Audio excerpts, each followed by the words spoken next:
हाँ जी, good evening.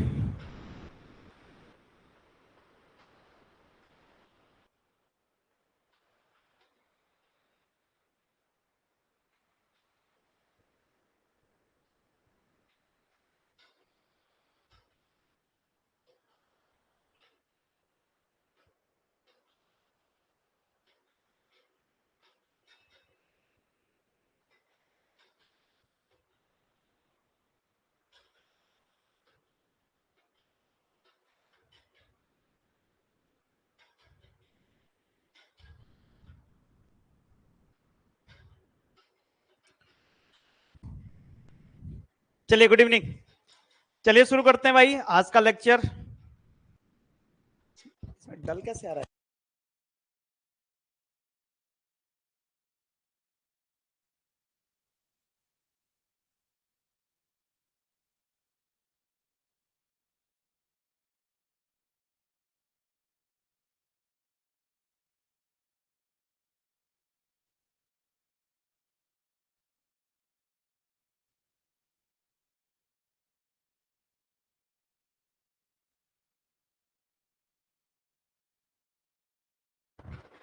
कल class नहीं हो पाई थी आपकी। Good evening. Good evening. Long time no see है। चलिए भाई, किसी कारणवश जो है थोड़ा सा गांव में फंस गए थे, तो इस वजह से एक दिन एक्स्ट्रा लग गया। और फिर कल क्लास होनी थी तो कल इंटरनेट नहीं था। वॉइस वॉइस नहीं आ रही है? बिल्कुल आ रही होगी भाई। अब ठीक है। चलिए स्टार्ट करते हैं। कहां तक हो गया था लास्ट लेक्चर आपका? हाँ जी, लास्ट लेक्चर हमने कहां तक कर लिया था? हम जो है डायनेमिक विस्कोसिटी को हम डिफाइन कर रहे थे और डायनेमिक विस्कोसिटी को हमने कंप्लीट कर लिया था। और डायनेमिक विस्कोसिटी के बेसिस पर यानी न्यूटन्स लॉ ऑफ विस्कोसिटी को हमने कंप्लीट कर लिया था। तो एक बार फिर से देख लेते हैं Newton's law of viscosity. Newton's law of viscosity तो इसको मैं रिवाइज करवा लेता हूं। न्यूटन का साम्यता नियम, ठीक है। इफेक्ट ऑफ, हाँ, इफेक्ट ऑफ टेम्परेचर हो गया था। Dynamic viscosity completed. अगर चलिए ठीक है।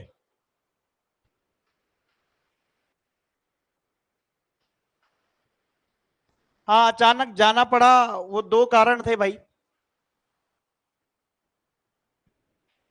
तो चलिए उस बात में ना जाके हम जो है कंप्लीट करते हैं अपने टॉपिक को। तो dynamic viscosity, Newton's law of viscosity, Newton's क्या कहता है कि shear stress is directly proportional to, किसके डायरेक्टली प्रोपोर्शनल है? हाँ जी, वेलोसिटी ग्रेडियंट के, या आप कह सकते हैं directly proportional to shear strain के, D theta upon D T. यही कहा था भाई किसने? न्यूटन ने। और यहां पर ये प्रोपोर्शनलिटी साइन हटता है और प्रोपोर्शनलिटी साइन की जगह यहां पर एक कांस्टेंट आता है। और इसी कांस्टेंट को आप या तो डायनेमिक विस्कोसिटी कह देते हो, या तो आप इसको ओनली सिर्फ विस्कोसिटी कह देते हो, विस्कोसिटी कह देते हो, या इसी को आप क्या कह लेते हैं? Dynamic viscosity. डायनेमिक विस्कोसिटी, ठीक है। अब इस डायनेमिक विस्कोसिटी की यूनिट आप क्या लिखते हैं? हाँ जी, यूनिट ऑफ डायनेमिक विस्कोसिटी क्या लिखते हैं भाई? इसकी इकाई क्या होती है डायनेमिक विस्कोसिटी? लास्ट लेक्चर में कंप्लीट कर लिया था हमने, ठीक है। तो यूनिट ऑफ डायनेमिक विस्कोसिटी क्या होती है? अगर हम देखें एमकेएस यूनिट में तो न्यूटन, न्यूटन सेकेंड पर मीटर स्क्वायर होता है। और न्यूटन पर मीटर स्क्वायर को हम क्या बोलते हैं? पास्कल बोलते हैं। और इसको हम बोल सकते हैं पास्कल सेकेंड। तो ये कौन सी यूनिट है इसकी? ये देखो, ये अगर हम बात करें, ये वाली यूनिट है इसकी कौन सी? MKS unit. और अगर इसकी बात करते हैं तो ये इसकी क्या है? SI unit. एसआई यूनिट क्या होती है? पास्कल सेकेंड, ठीक है। बिल्कुल। अगर हम इसकी सीजीएस यूनिट की बात करते हैं तो सीजीएस यूनिट क्या होगी भाई इसकी? सीजीएस यूनिट क्या होगी? ये आपका डाइन सेकेंड पर सेंटीमीटर स्क्वायर, पर सेकंड पर सेंटीमीटर स्क्वायर। और इसी को ही क्या बोला जाता है? इसी को ही पॉइस बोला जाता है। इसी को क्या बोला जाता है? पॉइस बोला जाता है। क्लियर है? तो ये इसकी कौन सी यूनिट होती है? सीजीएस यूनिट होती है। अगर मैं आपसे बोलूं 1 poise is equal to, 1 poise is equal to how much pascal second, कितने पास्कल सेकंड के बराबर आपका एक पॉइस होता है? तो आपने कहा गुरुजी कितना होता है? 10⁻⁻1 पास्कल सेकंड के बराबर होता है। ये भी रिलेशन हमने देख लिया था। हाँ जी, ये भी रिलेशन हमने देख लिया था। ठीक है, हमने कारण इसका देख लिया था कि विस्कोसिटी का कारण क्या है? दो है। कौन कौन से? इंटरमोलिकुलर कोहेजन और जो है इंटरमोलिकुलर मोमेंटम ट्रांसफर। दो कारण होते हैं, एक इंटरमोलिकुलर कोहेजन और दूसरा क्या होता है? इंटरमोलिकुलर जो मोमेंटम ट्रांसफर होता है। तो इंटरमोलिकुलर कोहेजन ये किसमें? लिक्विड में देखा जाता है, और इंटरमोलिकुलर मोमेंटम ट्रांसफर किसमें देखा जाता है? ये गैसेस में देखा जाता है। इसी के बेसिस पर हमने जो टेम्परेचर को कैसे विस्कोसिटी अफेक्ट करता है, टेम्परेचर विस्कोसिटी को कैसे अफेक्ट करता है, उसका हमने जो है रिलेशन देख लिया था कि टेम्परेचर बढ़ता है तो विस्कोसिटी ऑफ लिक्विड घटती है, अगर टेम्परेचर गैसेस में बढ़ता है तो विस्कोसिटी ऑफ लिक्विड बढ़ती है। और एक रिलेशन हमने निकाला था कि जो लिक्विड की वाटर की विस्कोसिटी है, अगर हम वाटर की विस्कोसिटी ये कितने, ये approximately 50 times viscosity of air होती है, ये एक रिलेशन हमने देख लिया था यहां तक। वैसे ये 55.55 आता है, बट हम अप्रोक्सीमेटली मानते हैं कि ये कितना गुना, 50 गुना जो है विस्कोसिटी ऑफ एयर से अधिक होती है। ठीक है, 50 टाइम्स। यहां तक हमारा हो गया था। हाँ जी, यहां तक कंप्लीटली हो गया था। चलिए अब नेक्स्ट टॉपिक की हम बात करेंगे, और हमारा जो नेक्स्ट टॉपिक है वो है काइनेमेटिक विस्कोसिटी। काइनेमेटिक विस्कोसिटी,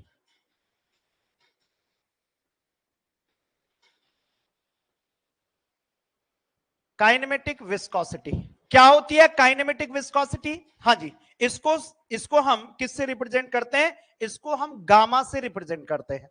तो काइनेमेटिक विस्कोसिटी किसी लिक्विड की क्या होती है, कैसे इसको डिफाइन करते हैं? इसको डिफाइन किया जाता है, kinematic viscosity of liquid is dynamic viscosity, क्या बोला? Dynamic viscosity, dynamic viscosity divide by हम क्या बोलते हैं? Density of fluid. Density of fluid यानी डेंसिटी का मतलब है कि तरल की घनत्व, डेंसिटी ऑफ फ्लूइड। ठीक है, अब अगर आपको इसकी एप्लीकेशन पता है तो इसकी एप्लीकेशन क्या हो सकती है? ठीक है, इसकी एप्लीकेशन बताएं भाई कि डायनेमिक विस्कोसिटी कहां पर आप जो है इसकी डायनेमिक विस्कोसिटी की आप एप्लीकेशन देखते हो। ये क्या, किसकी रेजिस्टेंस, क्योंकि विस्कोसिटी रेजिस्टेंस टू फ्लो होता है।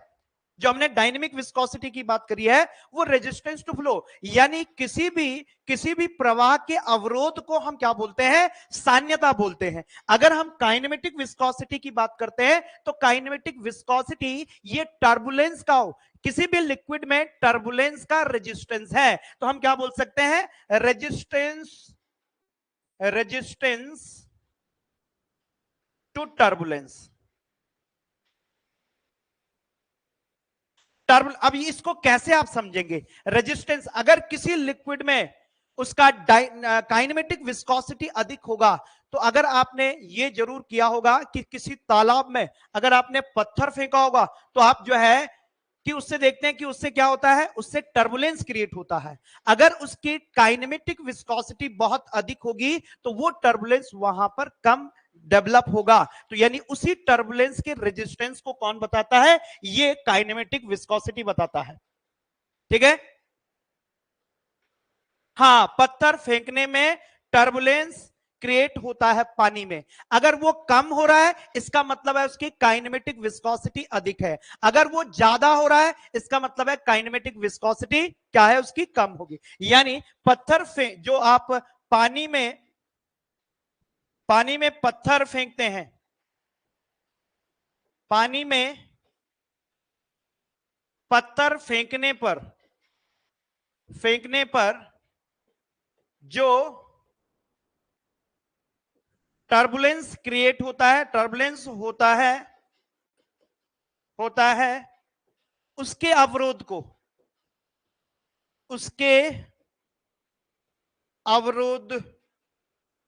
को क्या बोलते हैं? ये आपका काइनेमेटिक विस्कोसिटी बोलते हैं। यानी जितना ज्यादा उसका अवरोध होगा उतना कम वहां पर टर्बुलेंस क्रिएट होगा। ठीक है। टर्बुलेंस का मतलब क्या होता है कि टर्बुलेंस का अगर हिंदी में हम बोले तो जो क्या बोलते हैं कि एक मोशन, अगर आप जो है फ्लो की बात करते हैं, एक लेमिनार फ्लो होता है जो लेयर में फ्लो बह रहा है, उसको हम लेमिनार बोलते हैं। टर्बुलेंस जो जिगजैग मोशन में, पानी जब आप, पानी स्टिल है, जैसे आपने उसमें पत्थर मारा तो वो क्या है, जिगजैग मोशन में वो इस प्रकार से क्या होता है, उस प्रकार से वहां पर टर्बुलेंस क्रिएट होता है। तो ये क्या हो गया, इसका जिगजैग मोशन हो गया। ये क्या हो गया, इसका जिगजैग मोशन। तो इसी जिगजैग मोशन को क्या बोला जाता है, इसी जिगजैग मोशन को टर्बुलेंस बोला जाता है। किया होगा जरूर आपने, पानी में पत्थर फेंका तो पानी स्टिल था, शांत था, तो शांत पानी में जब पत्थर फेंकते हैं तो वहां पर एक क्या होता है, जिगजैग मोशन डेवलप होता है। उसी जिगजैग मोशन को हम क्या बोलते हैं, टर्बुलेंस बोलते हैं। क्लियर है शोभित, कोई दिक्कत तो नहीं है? हाँ जी, जरूर आपने ये किया होगा गार्ड गदेरों में जाकर।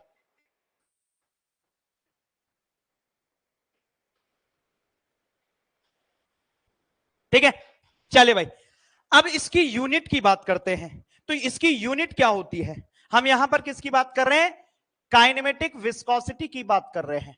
अब काइनेमेटिक विस्कोसिटी की यूनिट क्या होती है, इसकी इकाई क्या होती है, unit, unit of kinematic viscosity. अभी आपने इसको डिफाइन किया, डिफाइन कैसे किया, dynamic viscosity per unit density को आपने इसको डिफाइन किया। अब इसकी यूनिट लिखनी है तो डायनेमिक विस्कोसिटी की यूनिट आपने क्या बोला कि सर ये न्यूटन सेकेंड पर मीटर स्क्वायर होती है। ठीक है, और डेंसिटी की यूनिट क्या होती है, मास पर यूनिट वॉल्यूम, और मास पर यूनिट वॉल्यूम क्या होती है, केजी पर मीटर क्यूब, केजी पर मीटर क्यूब। क्लियर है? जब केजी पर मीटर क्यूब बोला हमने तो न्यूटन को हम क्या लिख सकते हैं, न्यूटन आपका फोर्स होता है, और फोर्स को अगर हम लिखें तो फोर्स क्या होता है, ये मास इंटू एक्सेलरेशन, मास होता है केजी, और एक्सेलरेशन क्या होता है, ये मीटर पर सेकंड स्क्वायर होता है। ठीक है, इसको लिख दिया मैंने। अब इसको सेकंड को सेकंड लिख लेते हैं यहां पर। ठीक है, इसको हम यहां पर डिवाइड बाय मीटर स्क्वायर लिख लेते हैं, और इसको एज इट इज केजी, और ये ऊपर चला जाएगा, ये मीटर क्यूब ऊपर चला जाएगा मीटर क्यूब। अब काटो भाई, काटी पीटी करो यहां पर, केजी केजी कटा।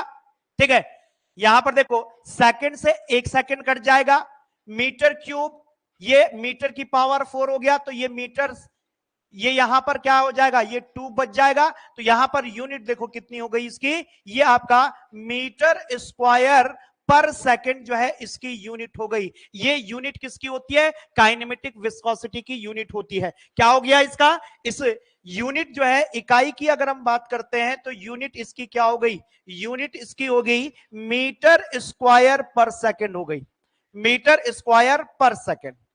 ठीक है, ये कौन सी यूनिट है इसकी, ये जो है इसकी एमकेएस यूनिट बोल सकते हैं, और ये इसी एमकेएस यूनिट को, इसी को ही हम क्या बोलेंगे, इसकी एसआई यूनिट हो जाएगी। ठीक है, एमकेएस यूनिट और एसआई यूनिट। अगर हमको इसकी सीजीएस यूनिट लिखनी है, अगर हमको इसकी सीजीएस यूनिट लिखनी है तो सीजीएस यूनिट में मीटर को किस में लिखेंगे भाई, सेंटीमीटर स्क्वायर, और सेकंड को सेकंड में लिखेंगे, तो यही सेंटीमीटर स्क्वायर पर सेकंड इसकी सीजीएस यूनिट हो जाएगी। और इसी 1 सेंटीमीटर स्क्वायर पर सेकंड को क्या बोला जाता है, इसी को 1 स्टॉक्स बोला जाता है, 1 स्टॉक्स बोला जाता है। ठीक है, तो 1 स्टॉक इज इक्वल टू कितना, 1 सेंटीमीटर पर सेकंड स्क्वायर। तो अगर हम इस स्टॉक को हम किसमें, इसकी सीजीएस यूनिट में, इसके एमकेएस यूनिट में बदलते हैं, तो अगर इन दोनों में हम जो है रिलेशन निकालें तो यहां से क्या रिलेशन निकल सकता है, यहां तक किसी को कोई समस्या हो तो बता दीजिए भाई। चलिए, यहां तक कोई समस्या हो तो बता दीजिए। 1 सेंटीमीटर स्क्वायर पर सेकंड को 1 स्टॉक बोला जाता है। ठीक है, तो 1 स्टॉक को अगर हम इसकी एमकेएस यूनिट में कन्वर्ट करना चाहें तो उसको कैसे कन्वर्ट किया जाएगा, तो यहां तक कोई दिक्कत तो नहीं है? हाँ जी, यहां तक कोई दिक्कत तो नहीं है। अब हम यूनिट कन्वर्जन करते हैं। आपने बोला कि 1 स्टॉक जो है, वन स्टॉक डायनेमिक विस्कोसिटी जो है वो किसके बराबर, 1 सेंटीमीटर स्क्वायर पर सेकंड के बराबर होती है। अगर सेंटीमीटर को मीटर स्क्वायर में मुझे लिखना है तो इसको कैसे, 10⁻⁻2 और स्क्वायर को चेंज करना है तो 2, ये किस में हो जाएगा, मीटर स्क्वायर पर सेकंड में हो जाएगा। यानी इसका मतलब है कि one stock of dynamic viscosity किसके, 10⁻⁻2 इंटू +2 कितना हो जाएगा, 10⁻⁻4 किसके बराबर, मीटर स्क्वायर पर सेकंड के बराबर हो जाएगा। या आप बोल सकते हैं कि 1 मीटर स्क्वायर पर सेकंड जो है वो किसके बराबर होता है, वो 10⁻4 स्टॉक्स के बराबर होता है, 10⁻4 स्टॉक के बराबर होता है। ये यूनिट और ये यूनिट का कन्वर्जन आपको आना चाहिए। किसी को कोई समस्या हो तो बता दीजिए भाई। हाँ जी, 1 stoke is equal to 10⁻⁻4 metre square per second होता है, या 1 मीटर स्क्वायर पर सेकंड जो है किसके बराबर, 10⁻4 स्टॉक के बराबर होता है। तो दोनों को हम क्या कर सकते हैं, कन्वर्ट कर सकते हैं। ठीक है, किसी को कोई समस्या नहीं होनी चाहिए। क्लियर है भाई। चलिए, तो ये हमारी कौन सी प्रॉपर्टी थी, विस्कोसिटी।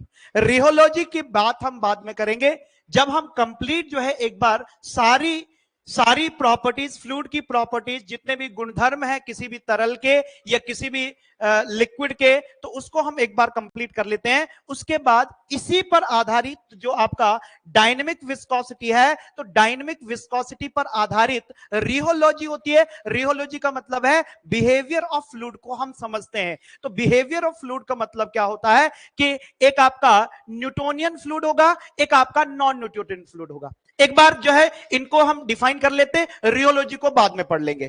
ठीक है, अगर हम टाइप ऑफ फ्लूइड्स की बात करते हैं तो टाइप ऑफ फ्लूइड आपके कौन से होंगे, यानी फ्लूइड के प्रकार, टाइप्स ऑफ फ्लूइड। हम इंपॉर्टेंट टाइप्स की बात करेंगे यहां पर, टाइप्स ऑफ फ्लूइड।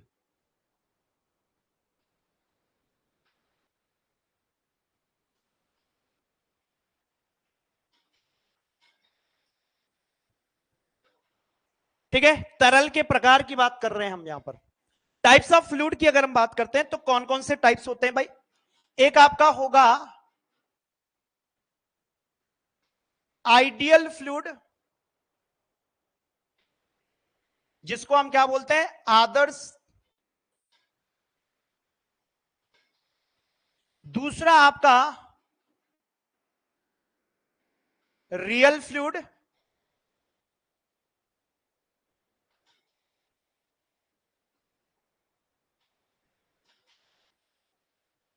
यानी ये वास्तविक द्रव होगा, वास्तविक द्रव होगा।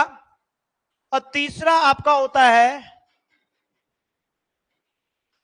न्यूटोनियन फ्लूइड,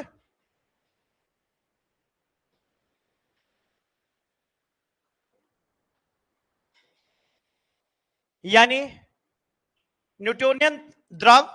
और चौथा आपका होगा non Newtonian fluid.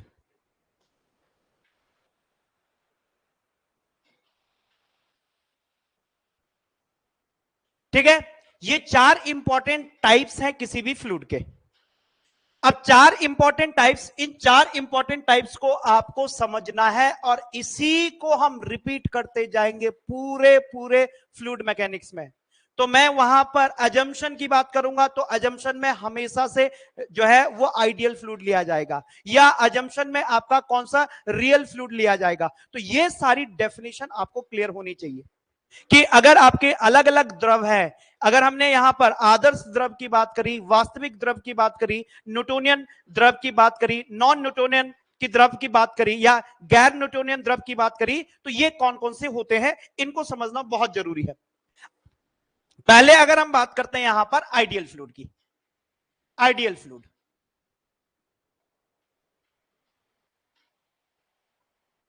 Ideal fluid देखो बार बार ये कंडीशन हम दोहराएंगे तो अभी समझ लेना भाई इसको। आदर्श द्रव।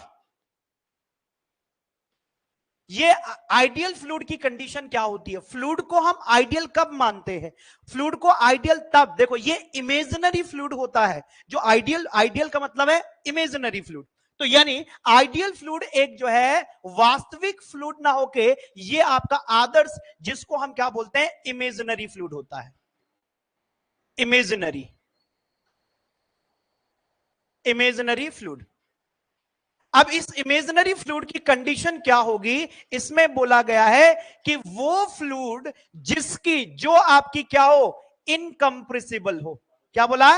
इनकंप्रेसिबल हो, इनकंप्रेसिबल हो। और दूसरा, जिसकी डेंसिटी जो है कभी चेंज ना हो, डेंसिटी जो है उसकी चेंज ना हो। तो ऐसे फ्लूइड को हम क्या कहते हैं? यानी डेंसिटी इसकी क्या हो, कांस्टेंट हो। अगर डेंसिटी कांस्टेंट होती है और इनकंप्रेसिबल नेचर का होता है, इनकंप्रेसिबल तभी होगा, या चेंज इन डेंसिटी की अगर हम बात करते हैं तो चेंज इन डेंसिटी क्या होगा? हमेशा जीरो होगा। तो जब चेंज इन डेंसिटी जीरो होगा यानी नॉन विस्कस फ्लूइड होगा। यानी इसका मतलब क्या हुआ कि इसकी विस्कोसिटी जो है वो क्या होगी? जीरो होगी। और ऐसा कोई फ्लूइड हो सकता है कि जो इनकंप्रेसिबल नेचर का हो, यानी जिसको कंप्रेस नहीं किया जा सकता। अगर कंप्रेस नहीं किया जा सकता मतलब उसकी डेंसिटी क्या है? वहां पर कांस्टेंट है। चेंज इन डेंसिटी हमेशा क्या हो जाएगी? उसकी जीरो हो जाएगी। ठीक है, यानी ऐसा फ्लूइड इनकंप्रेसिबल का मतलब क्या है कि असंपीड़ित,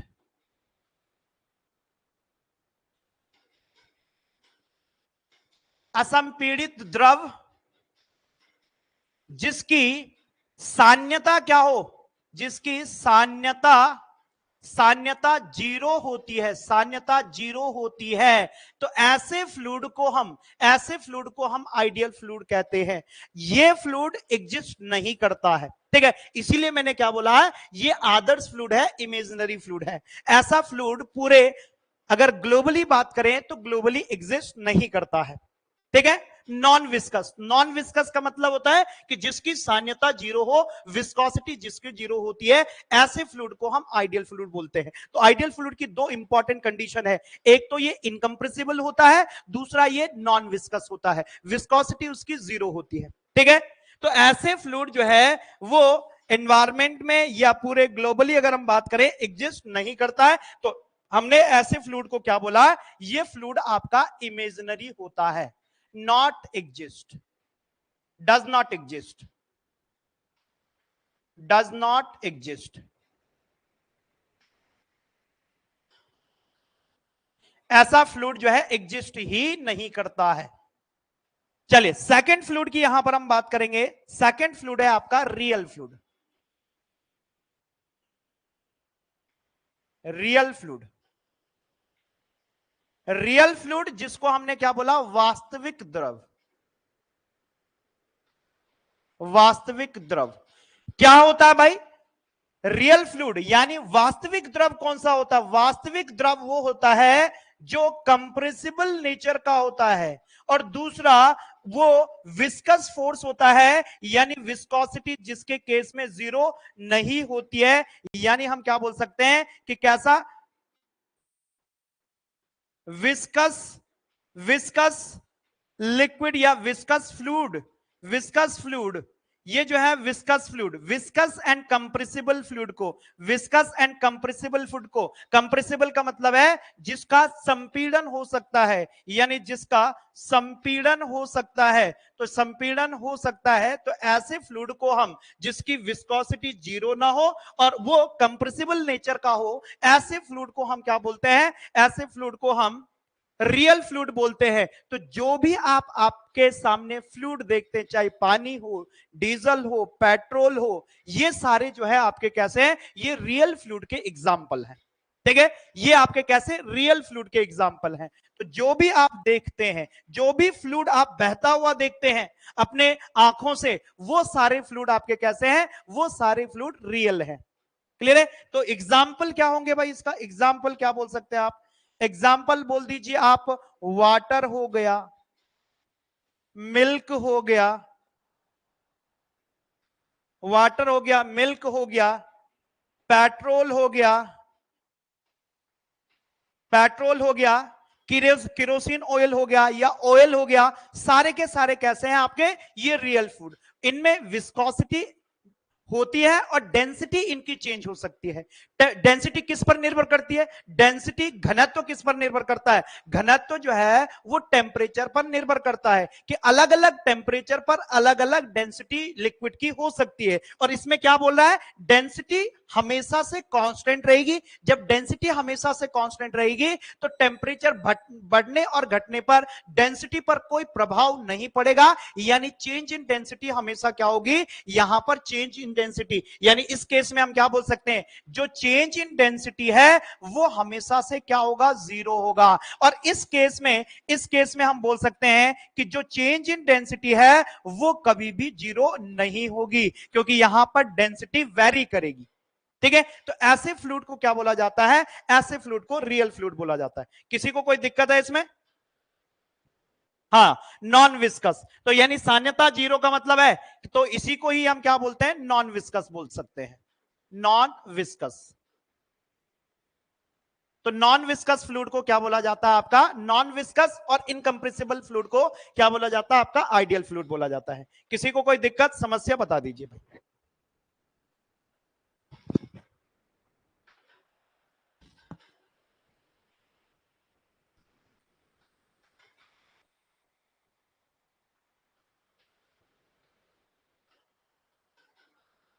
हाँ जी, हो गया।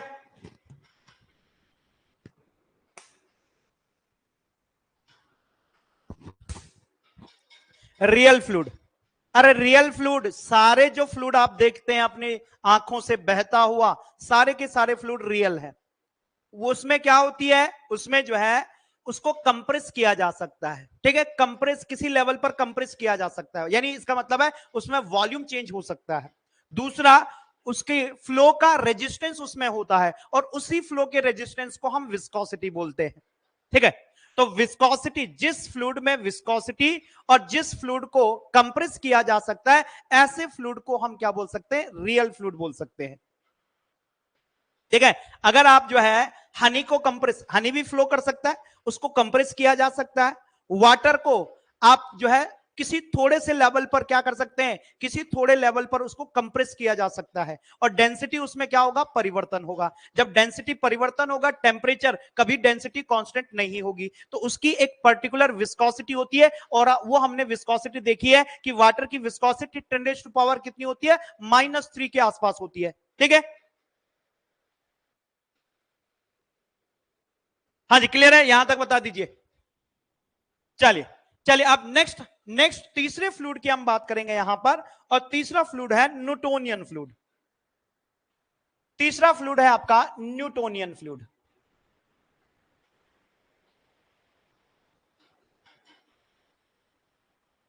न्यूटोनियन फ्लूइड, ये न्यूटोनियन फ्लूइड क्या होता है भाई, यानी न्यूटोनियन द्रव जिसको बोल सकते हैं, यानी न्यूटोनियन फ्लूइड वो फ्लूइड होता है जो जो किसको फॉलो करता है, जो फॉलो करता है, follows Newton's law of viscosity,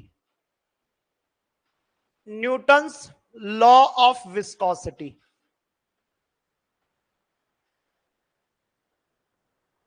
जो न्यूटन्स लॉ ऑफ विस्कोसिटी को फॉलो करता है, ऐसे फ्लूइड को हम क्या बोलते हैं, ऐसे फ्लूइड को न्यूटोनियन फ्लूइड बोला जाता है। और न्यूटोनियन फ्लूइड क्या होता है भाई, कि यानी यहां पर अगर हम बोलते हैं कि shear stress is directly proportional to rate of shear deformation, या आप बोल सकते हैं वेलोसिटी ग्रेडियंट, ये इस लॉ को अगर जो फ्लूइड फॉलो करता है, ऐसे फ्लूइड को हम क्या बोलते हैं, ऐसे फ्लूइड को क्या बोला जाता है आपका, न्यूटोनियन फ्लूइड बोला जाता है। यानी इसका मतलब क्या हुआ कि tau is equal to mu into du upon dy, ऐसे फ्लूइड को क्या बोला जाता है आपका, ऐसे फ्लूइड को न्यूटोनियन फ्लूइड बोला जाता है।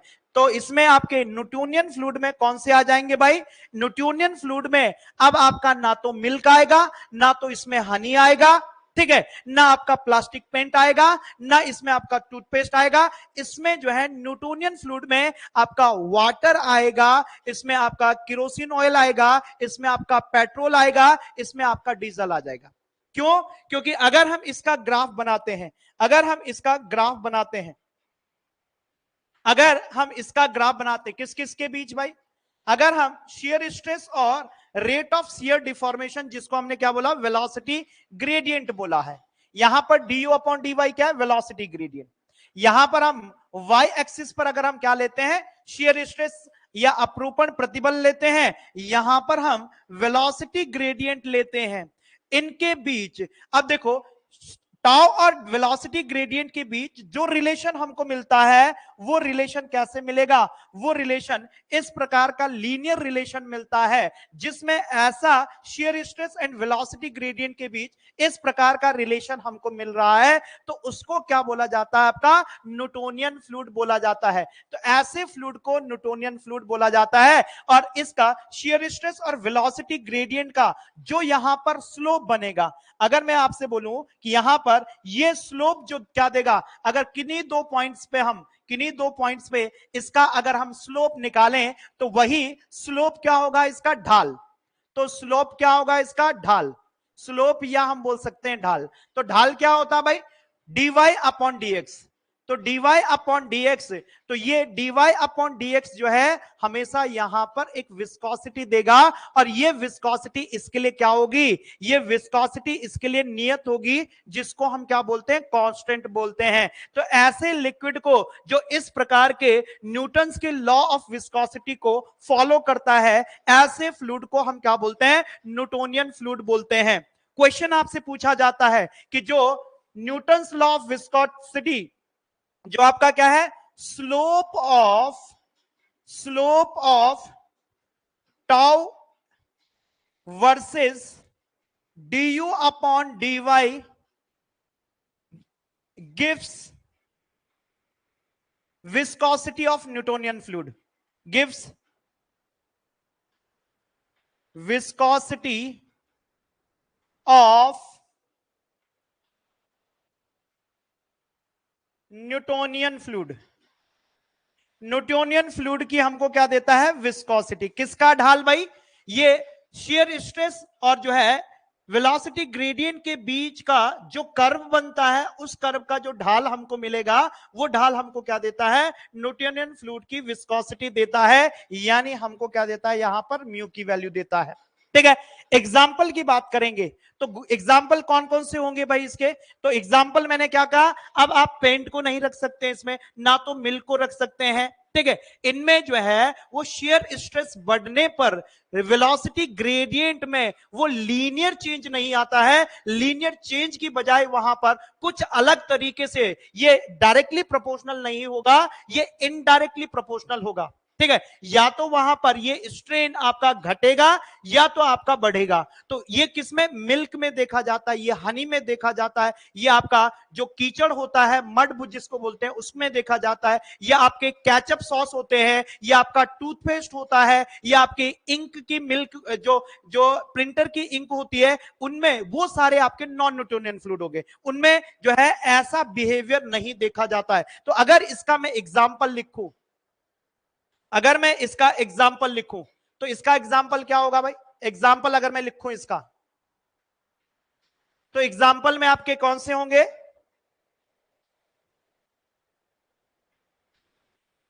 तो एग्जाम्पल कौन से होंगे भाई इसके, अगर मैं इसके एग्जाम्पल लिखूं, एग्जाम्पल क्या होगा, सबसे पहला वाटर, जल, वाटर हो गया, ये केरोसिन हो गया,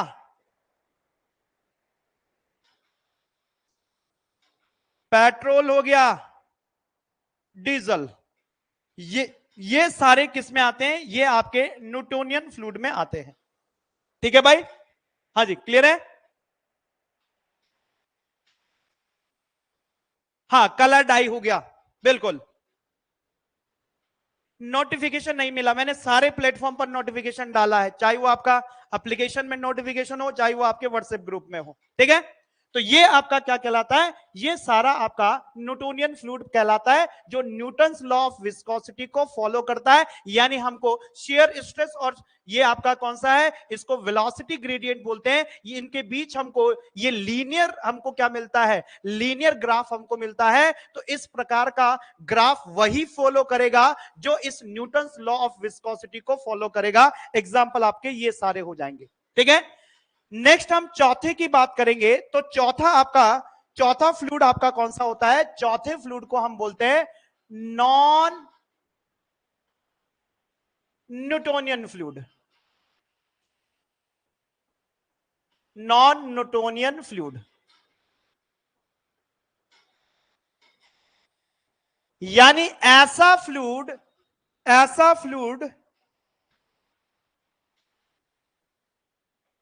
does not follow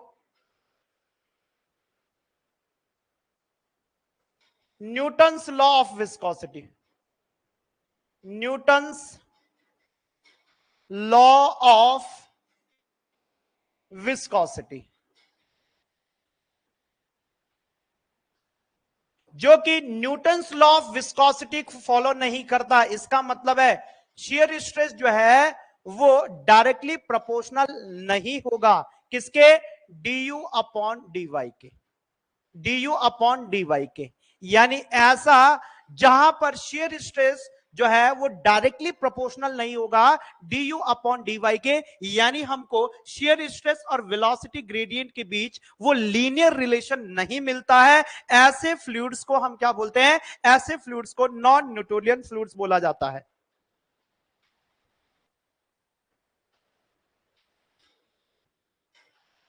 हाँ, रियल फ्लूइड होंगे, बिल्कुल सही कहा आपने, real fluid. But real fluid में आपके न्यूटोनियन भी आ जाते हैं, नॉन न्यूटोनियन भी आ जाते हैं। तो रियल फ्लूइड जिनकी बहने की टेंडेंसी हो सकती है, जिनकी विस्कोसिटी हो सकती है, तो वो सारे रियल फ्लूइड में आ जाएंगे। तो इसमें आपका सारे के सारे मिल्क भी, हनी भी, और आपका जो है क्या आएगा, मिल्क, हनी हो गया, या आपका जो है कीचड़ हो गया, ये सारे रियल फ्लूइड में आएंगे। बट रियल फ्लूइड जो है आपके न्यूटोनियन भी हो सकते हैं, रियल फ्लूइड आपके नॉन न्यूटोनियन भी हो सकते हैं। अब उनको हमने रियल फ्लूइड को दो कैटेगरी में डिवाइड किया, एक आपका रियल जो आपका न्यूटोनियन फ्लूइड होगा, दूसरा आपका नॉन न्यूटोनियन फ्लूइड होगा। न्यूटोनियन फ्लूइड क्या होगा, न्यूटोनियन फ्लूइड जो न्यूटन्स लॉ ऑफ विस्कोसिटी को फॉलो करता है, जिसमें जो शियर स्ट्रेस लगाने पर उनका जो है डिफॉर्मेशन, जो रेट ऑफ डिफॉर्मेशन बढ़ता जाता है, तो उसी को हम क्या कहते हैं, उसी को हम न्यूटन्स लॉ ऑफ विस्कोसिटी कहते हैं। क्लियर है, du अपॉन dy। अगर आपने पिछला जो है वो लेक्चर नहीं देखा है तो उसको एक बार देख लीजिए भाई। du अपॉन dy को क्या बोला जाता है भाई, बताइए, du अपॉन dy को क्या बोला जाता है, इसी को हमने क्या बोला था, वेलोसिटी ग्रेडियंट बोला था, वेलोसिटी ग्रेडियंट, या इसी को हमने क्या बोला था, rate of deformation, rate of deformation, विक्षेपण की दर, रेट ऑफ डिफॉर्मेशन बोला था। और इसी को हमने क्या बोला था, ये आपका रेट ऑफ शियर स्ट्रेन के बराबर होता है, क्योंकि इसको अगर हम बोले तो du अपॉन dy किसके बराबर होता है, ये d थीटा अपॉन dt के बराबर होता है। और इस d थीटा अपॉन dt को हम क्या बोलते हैं, रेट ऑफ शियर स्ट्रेन बोलते हैं, रेट ऑफ शियर स्ट्रेन बोलते हैं, शियर स्ट्रेन बोला जाता है। अगर आपने पिछला लेक्चर नहीं देखा है तो एक बार वो पिछला लेक्चर जरूर देखें, ठीक है। हाँ जी, क्लियर है, किसी को कोई दिक्कत है तो चलिए। तो यानी इसका मतलब क्या हुआ कि यहां पर हमको, अगर मैं इसका क्या बनाता हूं, इसका अगर मैं कर्व बनाता हूं, किसके बीच कर्व बनाता हूं, अगर कर्व बनाता हूं किस किस के बीच,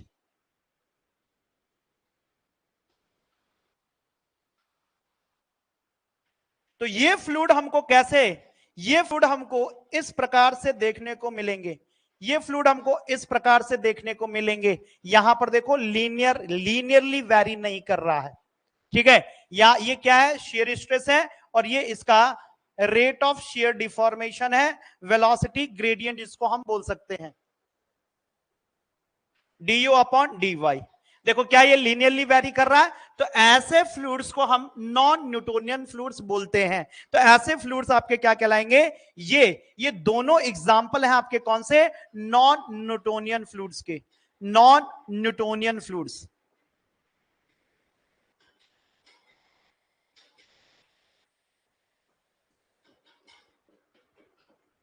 ठीक है, अब इसको लास्ट में हम डिटेल में देखेंगे भाई। नॉन न्यूटोनियन फ्लूइड का एक थोड़ा सा डिटेल में आपका बाद में उसको मैं देखूंगा, उसी को जब हम फ्लो के वेरिएशन को देखते हैं तो उसकी स्टडी को रिहोलॉजी कहा जाता है। न्यूटोनियन और नॉन न्यूटोनियन फ्लूइड को हम अलग अलग कैटेगरी में डिवाइड कर सकते हैं, जिसमें कि शेयर थिनिंग होगा, शेयर थिकनिंग होगा, स्यूडो प्लास्टिक होगा, डाइलेटेंट होगा, रियोपैक्टिक होगा, ठीक है, थिक्सोट्रॉपिक होगा। तो ये सारी जो है आपके नॉन न्यूटोनियन फ्लूइड के कैटेगरी होती है, या टाइप्स हम बोल सकते हैं। ठीक है, अब इसके एग्जाम्पल की अगर हम बात करते हैं तो एग्जाम्पल क्या होंगे भाई, एग्जाम्पल क्या होंगे, एग्जाम्पल बताओ। सबसे पहला एग्जाम्पल आपका क्या है, यहां पर हनी है, हनी का मतलब है शहद है, शहद है, या आप बोल सकते हैं दूध है, मिल्क है, या आप बोल सकते हैं प्लास्टिक पेंट है, या आप बोल सकते हैं कीचड़, जिसको हम क्या बोलते हैं, मड बोलते हैं, कीचड़ है। और क्या हो सकता है इसका, हाँ जी, और क्या हो सकता है, टूथपेस्ट है। और क्या हो सकता है आपके जो टोमेटो केचप होते हैं, टोमेटो केचप जो होते हैं वो सारे, या आप शैम्पू का जो पाउच होता है, जो आप बोल सकते हैं शैम्पू, जो आप सुबह सुबह अपने बालों में लगाते हैं, वो शैम्पू भी आपका कैसा है, वो नॉन न्यूटोनियन फ्लूइड होता है। ठीक है, तो ये आपका क्या होगा, ये सारे एग्जाम्पल आपके नॉन न्यूटोनियन फ्लूइड के होते हैं, जिसमें इनका जो बहाव है वो शेयर डिफॉर्मेशन जो होगा वो शेयर स्ट्रेस के डायरेक्टली प्रोपोर्शनल नहीं होता है, या आप बोल सकते हैं कि जो ये वेलोसिटी ग्रेडियंट है वो शेयर स्ट्रेस के डायरेक्टली प्रोपोर्शनल नहीं होते हैं, और ये आपके जो है इनडायरेक्टली प्रोपोर्शनल होते हैं, यानी इस प्रकार से लीनियरली चेंज नहीं होंगे। तो ऐसे को हम क्या बोलते हैं, अरसा। हाँ अमित सकलानी, मुझे लगता है आपने लास्ट लेक्चर मेरा देखा होगा, या पुराने पिछले साल का देखा होगा, तो उसमें मैंने अरसे की बात करी है। अरसे की बात मैं करूंगा बाद में, कब बात करूंगा, अरसे के लिए जो आप फ्लूइड बनाते हैं वो भी आपका नॉन न्यूटोनियन फ्लूइड है। अब उसको मैं एग्जांपल के साथ समझाता हूं, जब मैं आपको रियोलॉजी पढ़ाऊंगा तो वहां पर अरसे की कहानी जरूर सुनाऊंगा।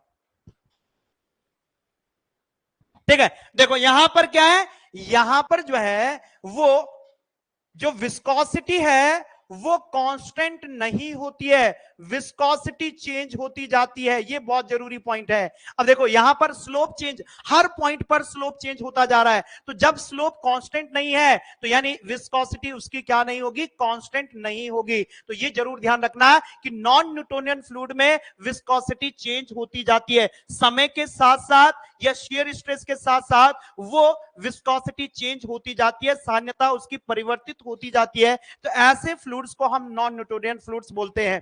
क्लियर है, बिल्कुल। बटर हो गया, क्रीम हो गया, सिरप, सारे इस किस में आ जाएंगे, क्रीम हो गया जो आप गालों पे लगाते हैं वो सारी, वो क्रीम भी किस में आ जाएंगे, आपके नॉन न्यूटोनियन फ्लूइड्स में आ जाएंगे। ठीक है, तो इसको हम लास्ट में जब आपकी प्रॉपर्टीज कंप्लीट हो जाएगी तो उसको रियोलॉजी चैप्टर में मैं आपको समझाऊंगा। तो रियोलॉजी में क्योंकि वो एक इंपॉर्टेंट टॉपिक है और उस इंपॉर्टेंट टॉपिक से आपका क्वेश्चन जरूर पूछा जाता है। ठीक है, तो उसको हम जब हमारी प्रॉपर्टीज कंप्लीट हो जाएगी तब हम रियोलॉजी को समझेंगे। क्लियर है, यहां तक कोई समस्या तो नहीं है, एक बार बता दीजिए।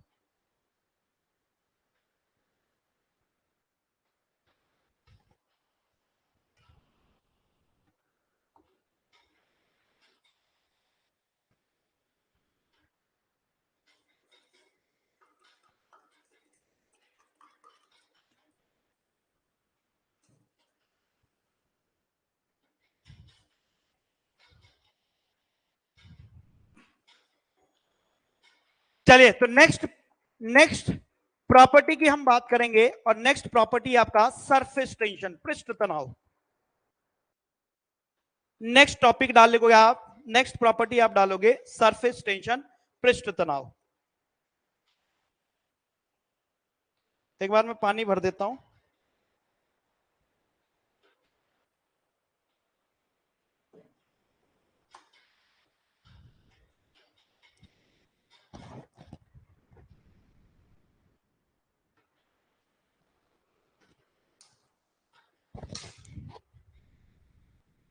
चलिए, नेक्स्ट है पृष्ठ तनाव। नेक्स्ट प्रॉपर्टी है सरफेस टेंशन।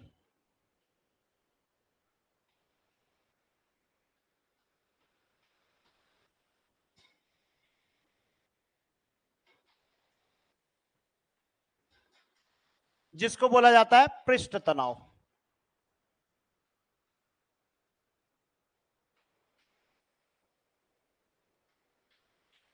क्या होता है भाई ये पृष्ठ तनाव? ये किसी भी लिक्विड की सरफेस की प्रॉपर्टी होती है। सरफेस प्रॉपर्टी या सतह की एक क्या होता है, गुणधर्म होता है, जिसके कारण उसका जो सरफेस है वो एक स्ट्रेस्ड मेम्ब्रेन जैसा बिहेव करता है। स्ट्रेस्ड मेम्ब्रेन का मतलब है तनाव जैसा जो है बिहेव करता है। क्यों करता है? क्योंकि वो जो है वहां पर अनबैलेंस्ड फोर्स होते हैं। तो अनबैलेंस्ड फोर्स की वजह से वो उसका सरफेस जो है एक स्ट्रेस्ड मेम्ब्रेन जैसा होता है, जो कि अपने सरफेस एरिया को मैक्सिमम एक्सटेंड तक क्या करने की कोशिश करता है, मिनिमाइज करने की कोशिश करता है। उसी प्रॉपर्टी लिक्विड की उस प्रॉपर्टी को हम सरफेस टेंशन बोलते हैं। ठीक है, चलिए अब देखेंगे भाई, इसको समझने की कोशिश करते हैं, तब इसकी डेफिनेशन पर चलेंगे। ठीक है, सरफेस टेंशन को समझने की कोशिश करते हैं। तो मान लीजिए एक फ्लूइड है, किसी वेसल में एक फ्लूइड है,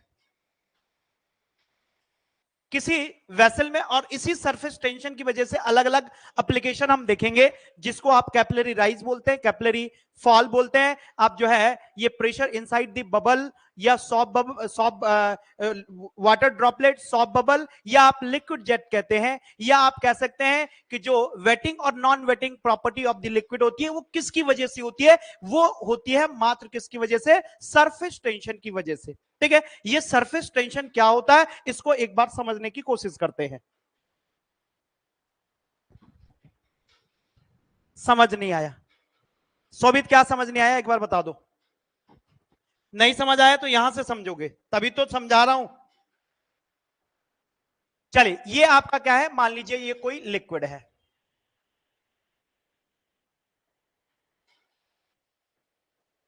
अब आप ही मुझे बताओगे भाई, और आप ही बताओगे, आप ही कंक्लूड करोगे, और आप ही इसकी डेफिनेशन बनाओगे बाद में। मैं यहां पर जो है तीन तीन पॉइंट ले लेता हूं। एक पॉइंट मैंने यहां पर लिया ए पॉइंट, एक पॉइंट मैंने यहां पर लिया बी पॉइंट, और एक पॉइंट मैंने यहां पर लिया सरफेस पर, इसको बोलेंगे सी पॉइंट। ये ए पॉइंट है, इसको मान लीजिए आपका ए पॉइंट, और इसको मान लीजिए आपका बी पॉइंट, और इसको मान लीजिए आपका ये सी पॉइंट है। ठीक है, अब आप बताओ, अगर मैं इंडिविजुअल इस पॉइंट पर देखूं, तो इस पॉइंट पर फ्लूइड में हर डायरेक्शन से प्रेशर आपका इक्वल लग रहा होगा, किसके अकॉर्डिंग? किसका अकॉर्डिंग? पास्कल के लॉ। तो यानी इस पॉइंट पर जो है ये कंप्रेसिव फोर्स होगा, जो कि चारों डायरेक्शन से इस पर क्या लग रहा होगा? कंप्रेसिव फोर्स लग रहा होगा। हाँ जी, कंप्रेसिव फोर्स लग रहा होगा।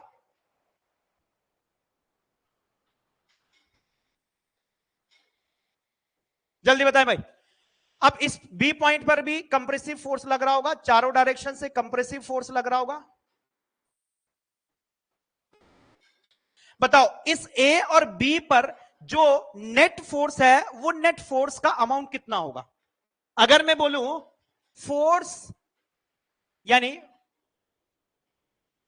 नेट फोर्स, या जिसको हम प्रेशर फोर्स बोल सकते हैं, net force on particle A and B, on A and B, तो ए एंड बी पर नेट फोर्स आप बताओ, यानी एफ नेट की वैल्यू क्या होगी? बताओ एफ नेट की वैल्यू क्या होगी? आप मुझे आंसर करें जल्दी से। एफ नेट की, यानी इस पॉइंट पर चारों डायरेक्शन से समान टाइप से प्रेशर फोर्स लग रहा है, तो बताओ नेट फोर्स कितना होगा? 0 होगा। अब मैं पॉइंट यहां पर सी लेता हूं। अब सी पर देखो भाई, सी पर देखो, ऊपर से यहां पर क्या है? एटमॉस्फेरिक प्रेशर लग रहा है, और यहां से इस प्रकार का कंप्रेसिव फोर्स लग रहा है, इस प्रकार का। यानी अगर इसमें देखा जाए तो एफ नेट एट सी क्या एफ नेट की वैल्यू क्या होगी? एफ नेट की वैल्यू क्या होगी? 0 होगी। एफ नेट की वैल्यू क्या होगी? 0 होगी। सी पर एफ नेट की वैल्यू बताओ, तो सी पर एफ नेट की वैल्यू क्या होगी?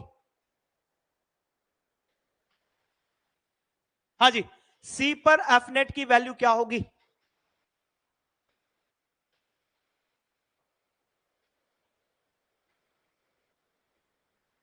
नॉन जीरो होगी, यानी एफ नेट की वैल्यू 0 नहीं होगी। क्यों नहीं होगी भाई? अब मैं इसको बनाता हूं।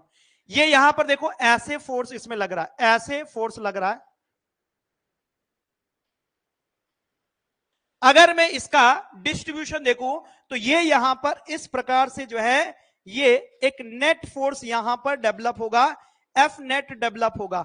एफ नेट क्या करने की कोशिश कर रहा है? इसको नीचे ले जाने की कोशिश कर रहा है। इसको मैं ऊपर बना देता हूं, इधर जो है इसको लेकर जाता हूं।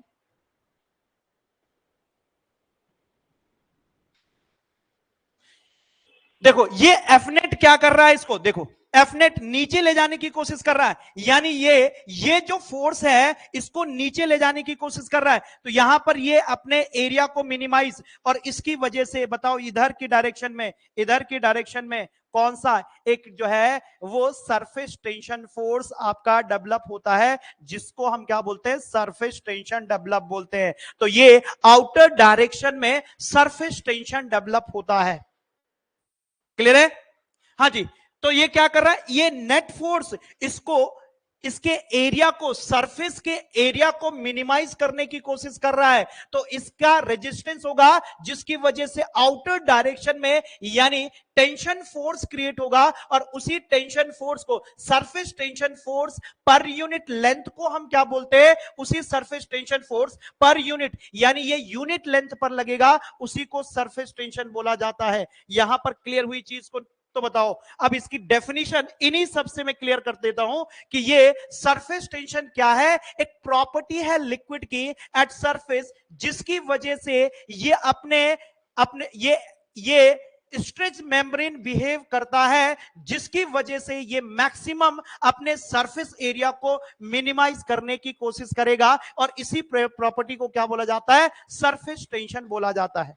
क्लियर है? क्या मैं डेफिनेशन लिखूं? हाँ जी बताओ, क्या क्लियर हो गई? ये पॉइंट क्लियर हो गया कि देखो, नेट फोर्स नीचे की डायरेक्शन में क्या है? ये अनबैलेंस्ड फोर्स है। इस अनबैलेंस्ड फोर्स की वजह से इसका सरफेस एरिया मिनिमाइज होने की कोशिश कर रहा है। तो इसके अगेंस्ट एक सरफेस टेंशन फोर्स डेवलप होगा, जिसका नेचर क्या होगा भाई? जिस सरफेस टेंशन फोर्स का नेचर क्या होगा? ये टेंसाइल, यानी टेंसाइल नेचर का होगा, और इसी टेंसाइल सरफेस टेंशन फोर्स को की वजह से सरफेस टेंशन डेवलप होता है। क्लियर है? बिल्कुल। डेफिनेशन रिपीट रिपीट अब डेफिनेशन में होगा। यहां पर मैं लिखता हूं इसकी definition. It is the property of a liquid, liquid नहीं हम फ्लूइड बोलेंगे, लिक्विड ही बोलते हैं क्योंकि ये लिक्विड में सबसे ज्यादा होता है। Of a liquid by virtue of which, by virtue of which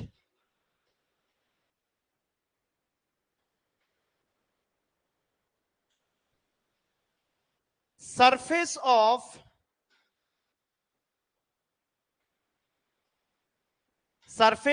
liquid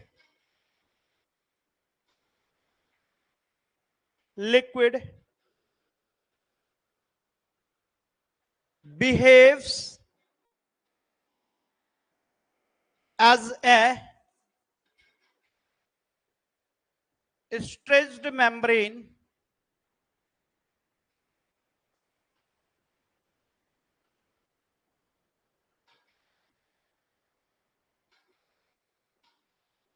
due to which due to which due to which it minimize its surface area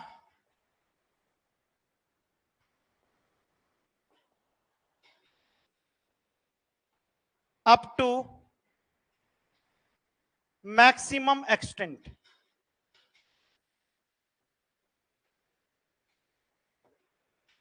यानी ये जो है, अगर मैं हिंदी में बोलूं, ये किसी तरल की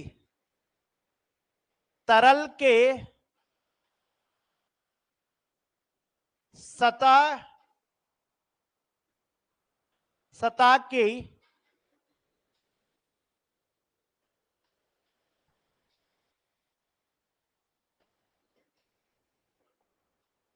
सतह पर उत्पन्न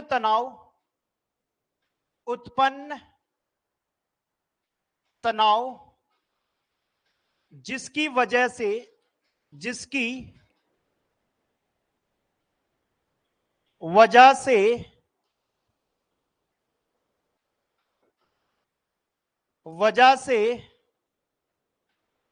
तरल अपने पृष्ठ क्षेत्रफल को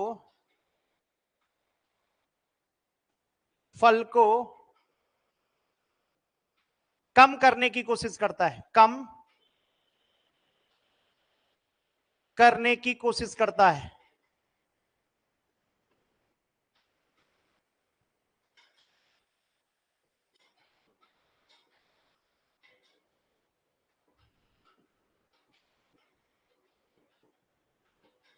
उसी को क्या बोला जाता है? पृष्ठ तनाव बोला जाता है। अब मैंने इतना भर दिया है यहां पर,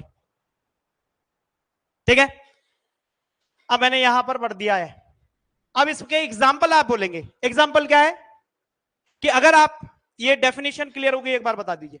एग्जाम्पल अगर आप बोलेंगे तो जितने भी लिक्विड राइज होता है, किसी ट्यूब में लिक्विड राइज होता है, वो कैपिलरिटी की वजह से, ठीक है, वो किसकी वजह, सॉरी किसकी वजह से? सरफेस टेंशन की वजह से।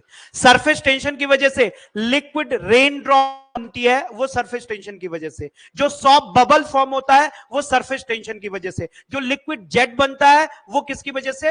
वो सरफेस टेंशन की वजह से होता है। क्लियर है? तो ये सारे एग्जाम्पल है, और इनमें आपने देखा होगा कि वो अपने एरिया को मैक्सिमम एक्सटेंट तक क्या करते हैं? मिनिमाइज करते हैं, तब जाकर वहां पर स्पेरिकल बबल फॉर्म होता है, और इसी प्रॉपर्टी को हम सरफेस टेंशन बोलते हैं। ठीक है, ये किसके कारण होता है, अब उसके पीछे हम जाएंगे। और ये जो सरफेस टेंशन होता है, इसके पीछे दो कारण है। एक क्या होता है? कोहेसिव फोर्स, एक होता है आपका अधेसिव फोर्स। यहां तक क्लियर है? हाँ जी, यहां तक क्लियर है? हाँ, जो बबल बनता है, बिल्कुल जो बबल बनता है वो सरफेस टेंशन के कारण बनता है। ठीक है, ये एप्लीकेशन है इसकी, सरफेस टेंशन की एप्लीकेशन है। ठीक है, तो वो अभी हम देखेंगे। यहां तक एक बार क्लियर हो गया तो मुझे बता दीजिए भाई। यहां तक अगर क्लियर हो गया तो ये किसी भी लिक्विड की सरफेस की एक प्रॉपर्टी होती है, जिसके कारण उसका सरफेस नेट फोर्स जीरो ना होने के कारण एक स्ट्रेच मेम्ब्रेन बिहेव करता है, जिसके कारण वो मैक्सिमम एक्सटेंट तक अपने सरफेस एरिया को मिनिमाइज करने की कोशिश करता है। उसी को हम सरफेस टेंशन बोलते हैं। और अगर इसको हम मैथमेटिकली डिफाइन करेंगे तो ये हमने इसकी प्रॉपर डेफिनेशन को यहां पर समझा। मैथमेटिकली डिफाइन करेंगे तो मैथमेटिकली डिफाइन सरफेस टेंशन को कैसे किया जाता है? तो सरफेस टेंशन जो है, वो सरफेस टेंशन, ये surface force per unit area. तो ये क्या होगा यहां पर? Surface force, sorry per unit area नहीं, surface force per unit length. Surface force per unit length होता है, यानी F अपॉन L इसको हम डिफाइन करते हैं, तो ये सरफेस टेंशन कहलाता है। तो फोर्स पर यूनिट लेंथ, यानी इसको हम क्या बोल सकते हैं, surface force per unit length. Surface force per unit length, पर यूनिट लेंथ को क्या बोला जाता है, इसी को आपका सरफेस टेंशन बोला जाता है। ठीक है, यूनिट क्या होगी भाई इसकी, अगर आपसे पूछा जाए इसकी इकाई क्या होगी, यूनिट ऑफ सरफेस टेंशन क्या होता है, यूनिट ऑफ सरफेस टेंशन क्या होता है, तो यूनिट ऑफ सरफेस टेंशन की अगर हम बात करते हैं तो फोर्स की यूनिट होती है न्यूटन और लेंथ की यूनिट होती है मीटर। तो न्यूटन पर मीटर इसकी क्या होती है, यूनिट होती है।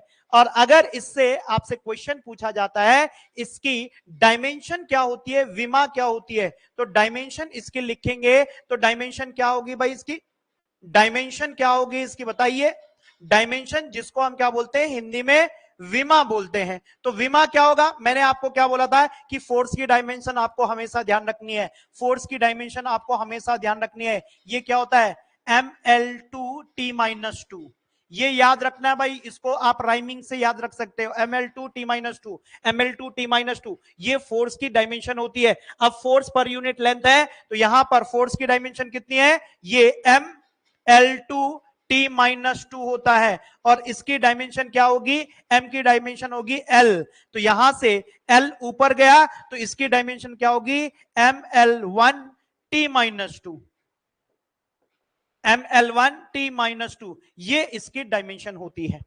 क्लियर है, किसी को कोई दिक्कत है, फोर्स एक्टिंग पर unit length of the force, कौन सा force, surface, surface force acting पर यूनिट लेंथ, ठीक है, वो कौन सा फोर्स है, सरफेस फोर्स है, या सरफेस टेंशन फोर्स इसको बोल सकते हैं। तो surface tension force per unit length, ठीक है, तो कोई भी फोर्स अप्लाई नहीं करेगा जिसको हम बोलेंगे तो वो आपका नेट फोर्स होगा, और उसी नेट फोर्स को हम क्या बोलते हैं, सरफेस टेंशन फोर्स बोलते हैं। जो ये फोर्स है यहां पर, ये जो फोर्स है यही नेट फोर्स आपका क्या कहलाएगा, इसी को हम क्या बोलते हैं, सरफेस टेंशन फोर्स बोलेंगे। और ये सरफेस टेंशन फोर्स किसी यूनिट लेंथ पर लग रहा होगा, तो ये यहां पर क्या है, मान लीजिए ये इसकी लेंथ है कितनी, L, तो ये इसकी लेंथ है L है, तो surface tension force per unit length उसी को हम सरफेस टेंशन बोलते हैं। ठीक है, तो ये क्या है, surface tension force per unit length को क्या बोला जाता है, आपका सरफेस टेंशन बोला जाता है। क्लियर है, तो यहां पर इसकी डायमेंशन भी हमने देख ली है। एक और डेफिनेशन इसकी बनती है, एक और डेफिनेशन क्या बनती है, कि जो इसकी डेफिनेशन बनती है कि जो सरफेस पर एनर्जी होती है, तो सरफेस एरिया पर सरफेस एनर्जी पर यूनिट एरिया, क्या बोला मैंने, सरफेस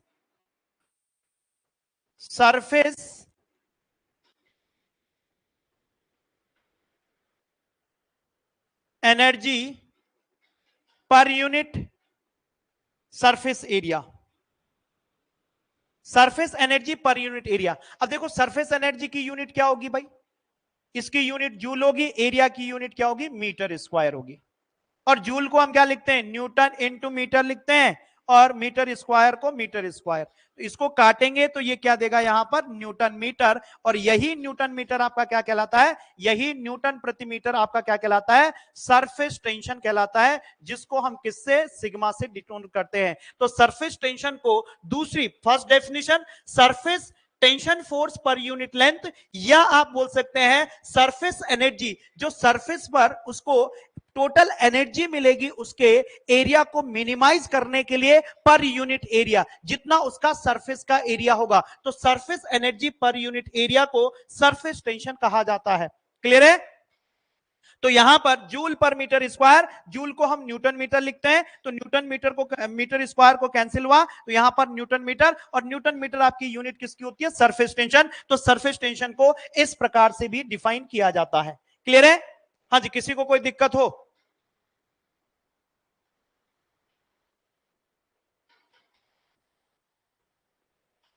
अच्छा मैंने गलत लिख लिया है सर, फोर्स की यूनिट MLT-2 होती है, बिल्कुल देख लेते हैं भाई। अब अगर आपको कंफ्यूजन जहां पर होता है, मैं भी गलत हो सकता हूं, कोई दिक्कत नहीं, अगर कंफ्यूजन जहां पर होता है तो इसको इसका जो है फॉर्मूला लिख लीजिए, मास इनटू एक्सेलरेशन, और मास इंटू एक्सेलरेशन। हाँ भाई बिल्कुल सही है। ये वहां पर क्या हो जाएगा,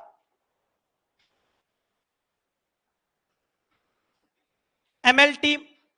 तो यहां पर क्या हो जाएगा, ये l से l कैंसिल हो जाएगा अब, तो ये क्या हो जाएगा m t की पावर -2। देखो जब भी कंफ्यूजन होता है तो आप क्या कर दो, उसका फॉर्मूला लिख दो। और मास को हम क्या लिखते हैं भाई, यहां से मास को m लिखेंगे, और इसका क्या होता है, ये मीटर पर सेकंड स्क्वायर होता है, तो मीटर को L लिखेंगे, सेकंड स्क्वायर को कितना लिखेंगे, T-2। तो बिल्कुल कितना होता है इसका, फोर्स की जो डायमेंशन होती है ml-T-2, और डिवाइड करोगे आप किससे, इसको L से डिवाइड करोगे तो इसकी यूनिट क्या बन जाएगी, बिल्कुल आपने मुझे करेक्ट कर दिया भाई। तो ये कितना हो जाएगा इसका, m-T-2 जो है इसकी क्या हो जाएगी, डायमेंशन हो जाएगी। तो ये करेक्ट कर लेना भाई। तो जहां पर भी आपको लगता है कि कंफ्यूजन है, वहां पर आप डायमेंशन, किसी की भी डायमेंशन निकाल सकते हैं, उससे रिलेटेड कोई भी फॉर्मूला आपको याद हो तो उस फॉर्मूले से जो है उसकी डायमेंशन निकाली जा सकती है। ठीक है, तो इसको एक बार करेक्ट कर लेना। तो यहां पर ये L1 है,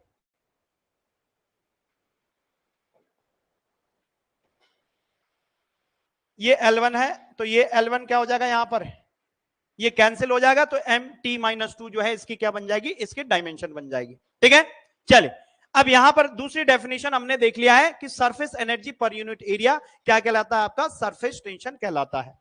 अब ये सरफेस टेंशन जो है ये किसकी वजह से होती है, सरफेस टेंशन किसकी वजह से, दो कारण है सरफेस टेंशन का। एक, अगर हम कॉज ऑफ सरफेस टेंशन की बात करते हैं, यानी हम cause of surface tension, cause of surface tension की बात करते हैं, तो इसके दो कारण हो सकते हैं। क्या कारण हो सकता है भाई, एक आपका कोहेसिव फोर्स होगा, कोहेसिव फोर्स जिसको हम ससंजन बल कहते हैं, कोहेसिव फोर्स, और एक क्या होगा इसमें जिसको हम क्या बोलते हैं, अधेसिव फोर्स, जिसको क्या बोला जाता है आपका अधेजन।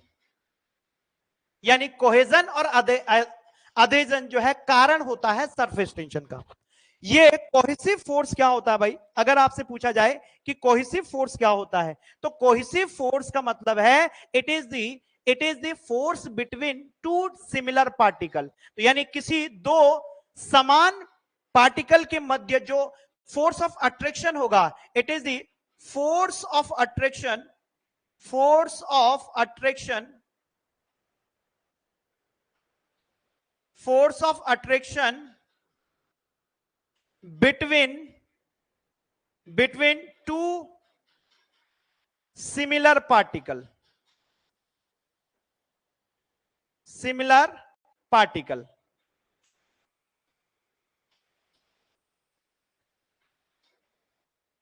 particles, यानी समान अणुओं के बीच जो अट्रैक्शन बल होता है तो उसी को क्या बोला जाता है, आपका कोहेजन या ससंजन बल बोला जाता है। असंजन बल क्या होता है भाई, यानी ये अगर इसको डिफाइन करें तो डिफाइन क्या होगा भाई, इसको डिफाइन किया जाए तो यानी it is the force between two dissimilar particle, force of attraction,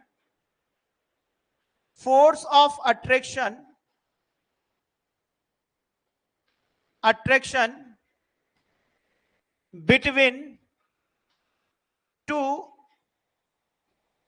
dissimilar particle, अलग अलग अणुओं के बीच जो फोर्स ऑफ अट्रैक्शन होगा तो उसी को क्या बोला जाता है, पार्टिकल्स।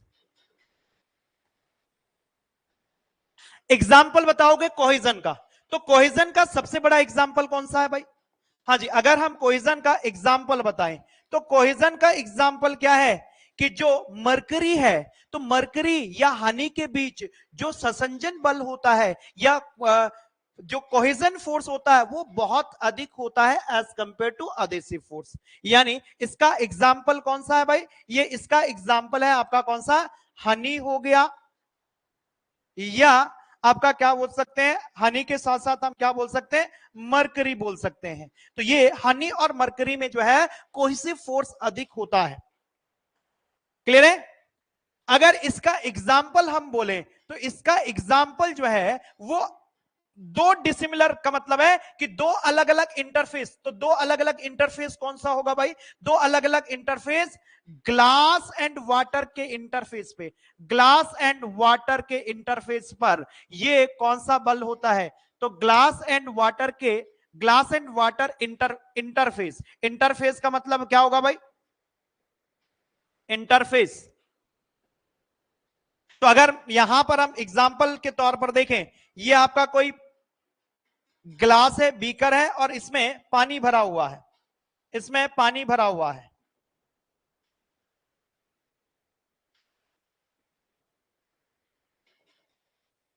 तो देखो इस इंटरफेस पे अधेजन फोर्स अधिक होगा, यहां पर अधेजन जो है वो अधिक होगा।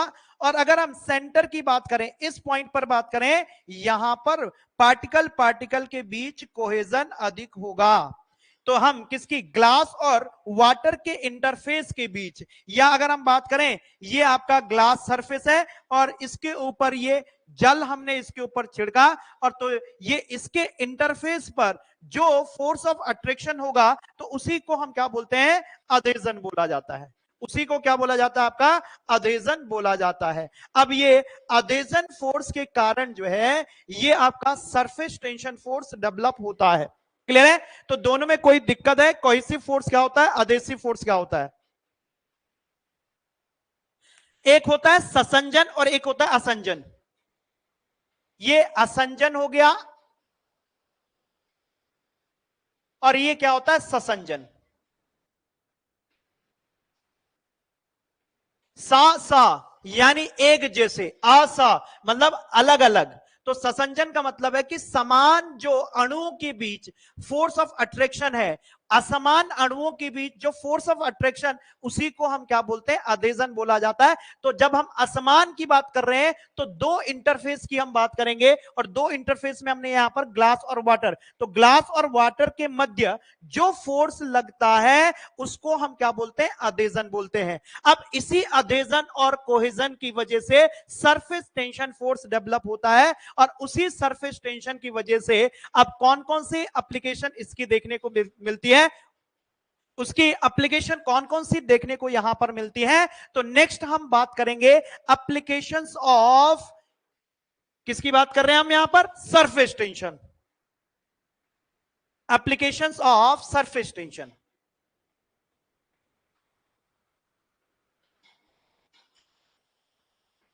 Applications of surface tension, surface tension.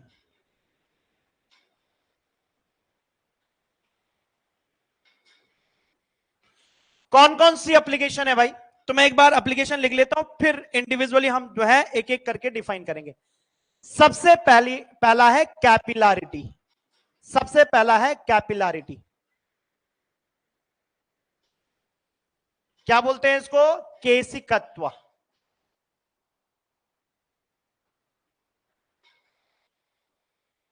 ये किसकी वजह से? सरफेस टेंशन की वजह से डेवलप होता है।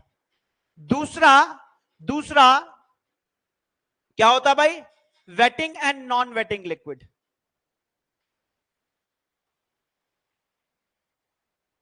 Waiting and non waiting liquid.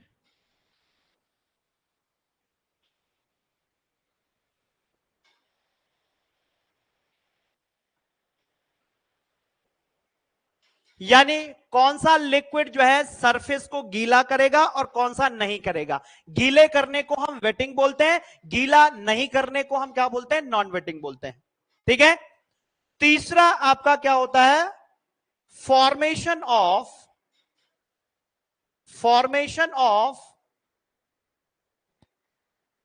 Formation of, यहां पर हम बात करेंगे किस किस की, किस किस का फॉर्मेशन? ये वाटर ड्रॉपलेट, वाटर, या आप बोल सकते हैं रेन ड्रॉपलेट,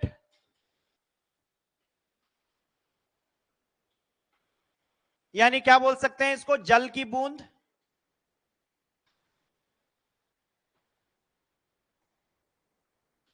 दूसरा आप बोल सकते हैं सॉफ्ट बबल,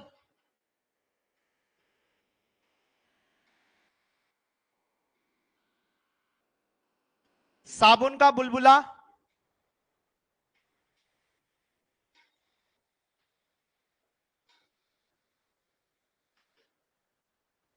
और तीसरा हम बात करेंगे यहां पर वाटर जेट।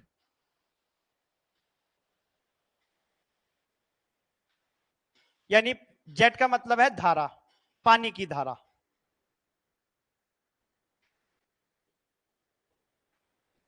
ये तीन जो है यहां पर फॉर्मेशन, इनके फॉर्मेशन में कौन सरफेस टेंशन मदद करता है।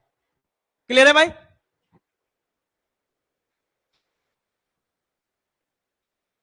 चलिए ठीक है, हाँ जी क्लियर है। Capillarity, waiting and non waiting liquids and formation of water और रेन ड्रॉपलेट, सॉफ्ट बबल और वाटर जेट। यहीं से आपका एक क्वेश्चन या दो क्वेश्चन आपके बन सकते हैं जो कि आपके लिए एग्जाम के लिए बहुत महत्वपूर्ण है। ठीक है, क्या है एक बार इनको समझ लेते हैं। तो सबसे पहले यहां पर हम बात करेंगे कैपिलैरिटी की। तो पहली एप्लीकेशन क्या है यहां पर, कैपिलैरिटी। तो फर्स्ट एप्लीकेशन इज कैपिलैरिटी।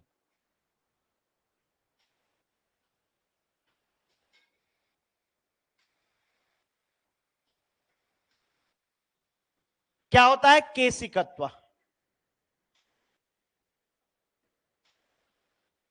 क्या होता है भाई ये केशिकत्व? हाँ जी, केशिकत्व को अगर हम फ्लूइड मैकेनिक्स में डिफाइन करते हैं तो फ्लूइड मैकेनिक्स में कैसे डिफाइन करते हैं, केशिकत्व एक सरफेस टेंशन फिनोमिना है जिसके कारण लिक्विड में किसी थिन ट्यूब को इंसर्ट करने पर उसमें लिक्विड का सरफेस या तो राइज या तो फॉल करता है। तो इसी प्रॉपर्टी को क्या बोला जाता है, कैपिलैरिटी बोला जाता है। मैं बना लेता हूं एक बार यहां पर डायग्राम कि ये एक ऐसा फिनोमिना है, ये एक ऐसा फिनोमिना है जिसमें जिसमें लिक्विड को इंसर्ट करने पर, यहां पर हमने क्या किया, यहां पर हमने लिक्विड को इंसर्ट किया। ये लिक्विड है आपका किसमें, और लिक्विड के साथ साथ यहां पर हमने एक ट्यूब को इंसर्ट किया और ये ट्यूब जो है थिन ट्यूब होगी। ये ट्यूब जो है वो थिन ट्यूब होगी। थिन ट्यूब, मैं यहां पर थोड़ा सा चौड़ी सी ट्यूब बता रहा हूं क्योंकि मुझे इसको थोड़ा सा डिफाइन करना है। तो यहां पर क्या होता है कि अपने सरफेस से ऊपर वाटर राइज करता है। ये वाटर यहां पर राइज करा और यहां पर एक मेनिस्कस बनता है, इस प्रकार का मेनिस्कस बनता है। और ये जो है ये यहां पर क्या होगा, इस एंड पॉइंट पर यहां पर क्या लगेगा, ये सरफेस टेंशन फोर्स यहां पर डेवलप होता है। और ये सरफेस टेंशन फोर्स जो है ये थीटा डेवलप होगा। तो इस यहां पर ये सरफेस से वाटर क्या कर रहा है, राइज कर रहा है। तो इसको हम क्या बोलते हैं, ये कैपिलैरिटी। तो ये कैपिलरी हाइट है। तो यहां पर देखो सरफेस से वाटर थिन ट्यूब में राइज कर रहा है। या आप अगर हम बात करें तो वाटर किसी ट्यूब में क्या हो सकता है भाई, उसमें फॉल हो सकता है। किसी ट्यूब में वाटर का फॉल हो सकता है। कैसे, अगर देख सकते हैं यहां पर कि इसी थिन ट्यूब को अगर हम यहां पर इंसर्ट कर रहे हैं, किसमें इंसर्ट कर रहे हैं,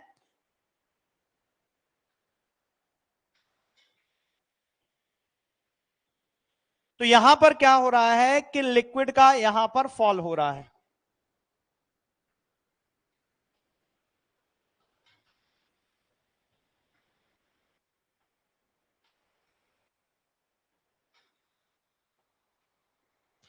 अब देखो लिक्विड यहां पर क्या कर रहा है, ये इस प्रकार से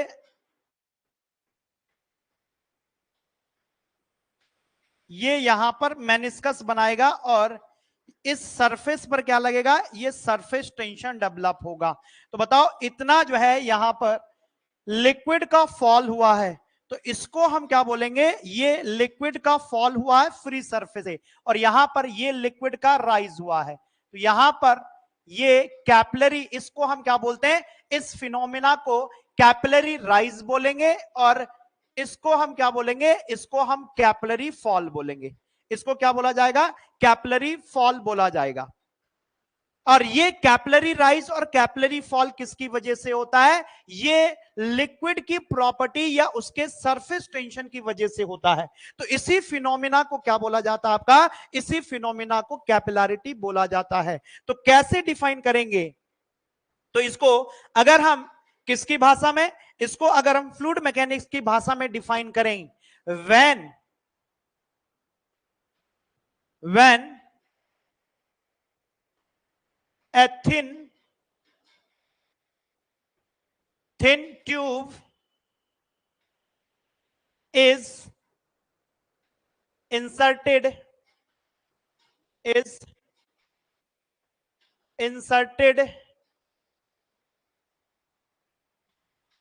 in a liquid,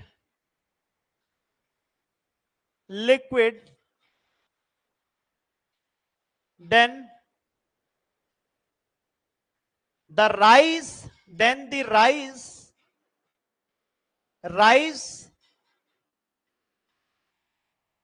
or fall of water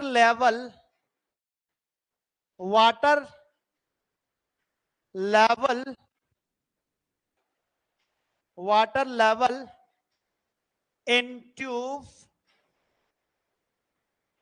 from free liquid surface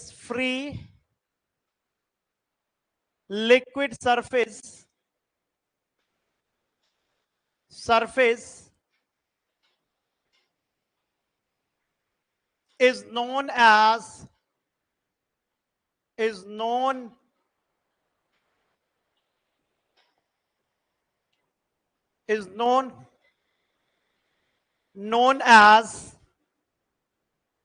capillarity.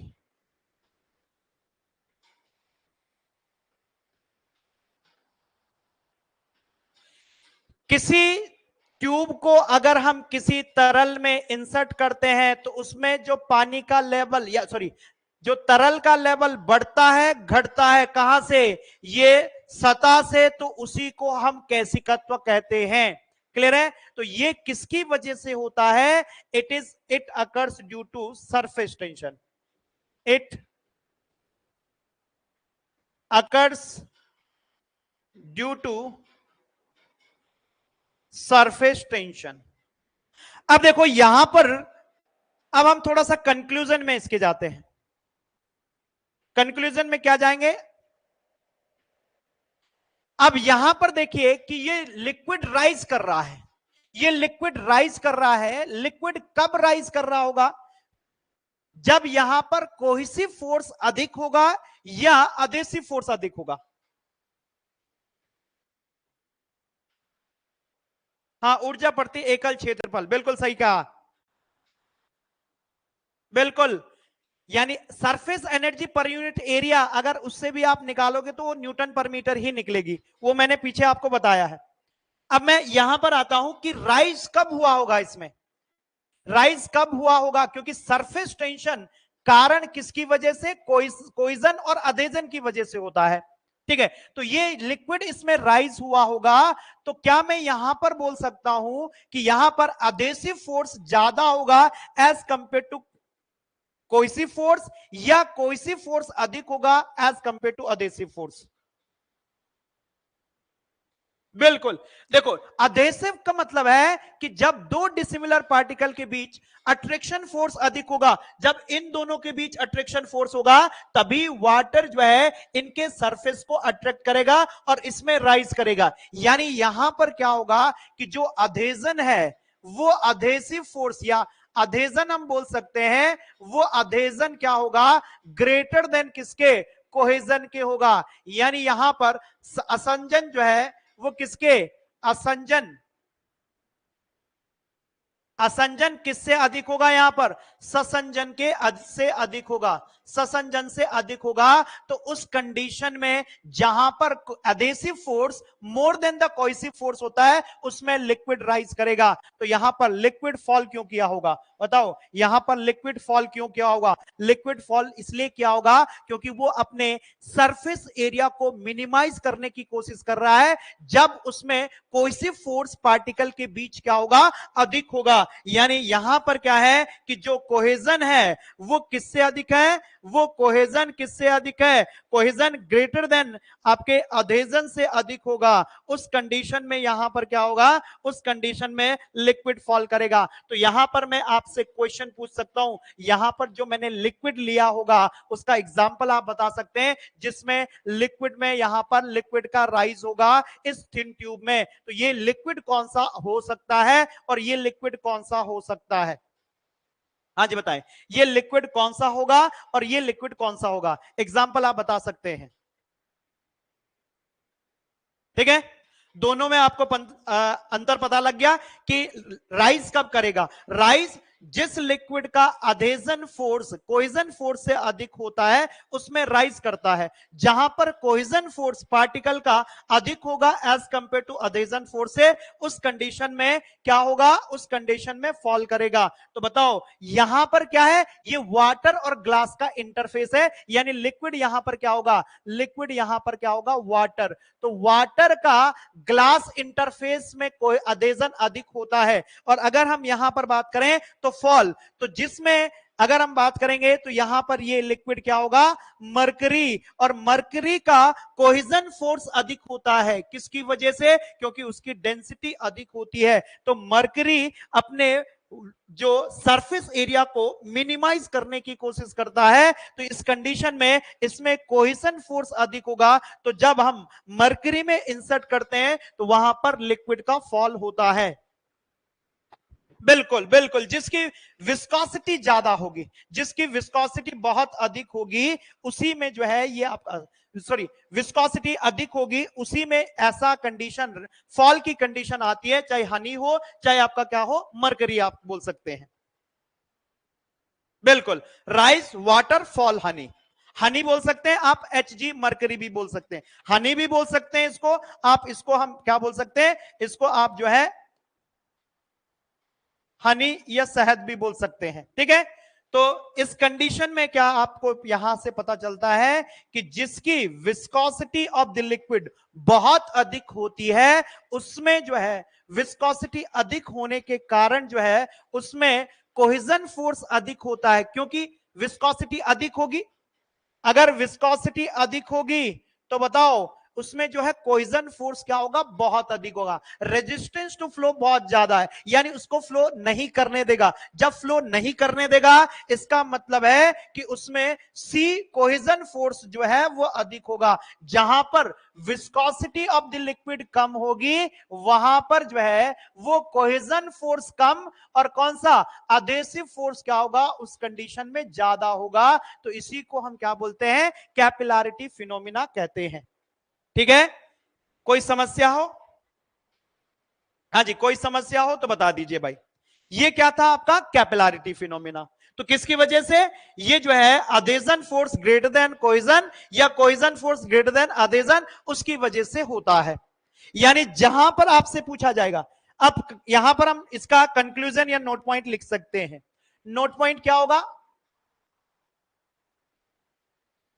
Note 1, जहां पर अधेसिव फोर्स अधेजन जो है वो किससे अधिक होगा, अधेजन जो है वो ग्रेटर देन कोहेजन के होगा, तो उसमें क्या होगा भाई, लिक्विड राइज करेगा। सेकंड, जहां पर कोहेजन कोहेजन अधिक होगा मोर देन अधेजन के,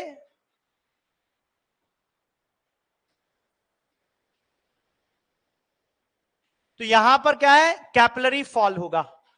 चौथा, जहां पर कोहेजन और अधेजन फोर्स, कोहेजन और अधेजन फोर्स बराबर होगा, अब बताओ इस कंडीशन में कोहेजन उसको क्या करने, फॉल करने की कोशिश कर रहा है, अधेजन उसको राइज करने की कोशिश कर रहा है। तो यहां पर ये कंडीशन आपकी कौन सी होगी, ये कैपिलरी राइज की कंडीशन होगी, ये आपका कैपिलरी फॉल की, ये कैपिलरी फॉल की कंडीशन होगी, और ये आपका no rise and no fall, no rise and no fall की कंडीशन होगी। क्लियर है, no rise and no fall की कंडीशन होगी। तो ये 3 पॉइंट्स आप लोगों को ध्यान रखने हैं। ठीक है जी, कोई समस्या हो बता दीजिए।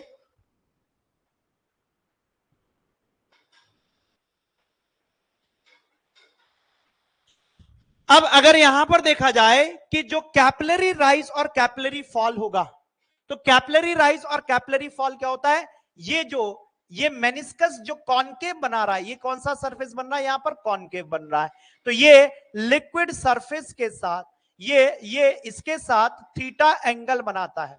ठीक है, किसके साथ, ये थीटा एंगल बनाता है। वैसे ही यहां पर देखा जाए तो ये एंगल यहां पर क्या होगा, थीटा एंगल होगा। तो अगर हम कैपिलरी राइज और कैपिलरी फॉल की बात करते हैं, तो कैपिलरी राइज और कैपिलरी फॉल क्या होगा भाई, यहां पर कैपिलरी राइज या कैपिलरी फॉल की हम बात करते हैं, इसको हम डिनोट करते हैं स्मॉल एच से। तो ये कैपिलरी राइज और कैपिलरी फॉल का फॉर्मूला क्या होता है भाई, हाँ जी, क्या होता है, अगर हम एच की बात करते हैं, ये राइज भी हो सकता है और ये क्या हो सकता है, फॉल भी हो सकता है। तो ये 2 sigma into cos theta divide by rho into g into r, एक फॉर्मूला ये होगा। और दूसरा फॉर्मूला अगर हम आर की बात करें, तो आर को हम डी बाई 2 लिख सकते हैं। तो 2 ऊपर लगाओगे तो कैपिलरी राइज और कैपिलरी फॉल का फॉर्मूला क्या बन जाएगा, यहां पर 4 सिग्मा कॉस थीटा अपॉन, यहां पर क्या बन जाएगा, ये रो इंटू जी इंटू डी बन जाएगा। डी क्या है, ये आर और डी जो है, यहां पर अगर देखा जाए आर और डी क्या है, रेडियस ऑफ दी, जो ट्यूब है, जो हमने इंसर्ट की है ट्यूब, उसका क्या है, ये रेडियस है।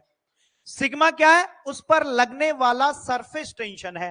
ठीक है, ये रो क्या है, जो लिक्विड है उसकी डेंसिटी, और जी क्या है, जी क्या है, देखो डेंसिटी बढ़ेगी। अब आप यहां से जो है थोड़ा सा देख सकते हैं कि अगर हम बात कर रहे हैं कि ये कैपिलरी राइज और कैपिलरी फॉल किस पर डिपेंड करता है, ये डेंसिटी ऑफ लिक्विड पर, घनत्व पर डिपेंड करेगा। अगर डेंसिटी को बढ़ा दो तो लिक्विड किसकी डेंसिटी बढ़ेगी भाई, 13,600 किसकी डेंसिटी होती है, ये मरकरी की। तो कैपिलरी राइज एच की वैल्यू यहां पर क्या होगी, कम होगी, यानी इस कंडीशन में फॉल होगा।